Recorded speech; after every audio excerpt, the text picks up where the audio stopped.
মনে আছে আমরা সমুদ্রের শহরে গিয়েছিলাম? উঁচু নিচু পাহাড়ের পাশ ঘেঁষে ছুটে চলেছে গাড়ি। অনেকটা পথ আমি তোমার কাঁধে মাথা রেখে ঘুমিয়েছিলাম। চুপ হয়ে গেছিলাম আমরা। ভালো লাগায় ডুবে যেতে যেতে এমনটা হচ্ছিল আমাদের। সমুদ্রের ধারে আমি কখনো সূর্যাস্ত দেখিনি। শুনেছি সমুদ্রের ধারে সূর্যাস্তের সময় মনে হয় সূর্যটা সমুদ্রের তলদেশে কোথাও হারিয়ে গেল।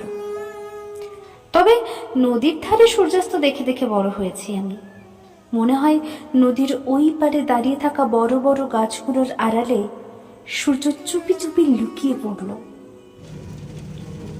পথে একটা জায়গায় গাড়ি থামলো। তুমি নামলে কিছু শুকনো খাবার কিনবে বলে।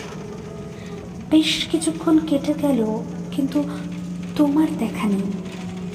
এদিকে গাড়ি ধীরে ধীরে চলতে শুরু করেছে। বৈশাখী মেলার ভিড়ে হাতের মুঠো থেকে বাবার আঙুল ছুটে গেলে ছোট্ট শিশু যেমন ভয়ে আতঙ্কে ছলছল চোখে বাবাকে খোঁজে, মনে হচ্ছিল আমিও সেভাবে খুঁজে বেড়াই তোমায়। ভাবতে ভাবতেই চলে এলে তুমি। আমি দীর্ঘশ্বাস ফেলে চুপ হয়ে বসে রইলাম। তুমি কানের কাছে ফিসফিস করে বললে, ভয় পেয়েছিলেন?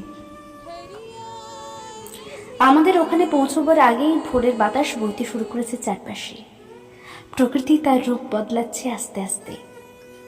আকাশে সূর্যের মৃদু আলো গাছের ফাঁকে ফাঁকে উঁকি ঝুঁকি মারছে। সেই আলো এসে তোমার ঘুম মাখা চোখ, মুখ, চিবুক ছুঁয়ে যাচ্ছে। অস্বস্তিতে ঘুমের ঘোরে তুমি বারবার নড়ে উঠছো। আমি জানালা বরাবর হাত রেখে তোমায় ছায়া দেওয়ার চেষ্টা করছি। ঘুমাও ঘুম বাবু। আমি অবিরাম চেয়ে থাকতে থাকতে গুনগুন সুরে গেয়ে উঠি, তোমায় নতুন করে পাব বলে হারাই ক্ষণে ক্ষণে।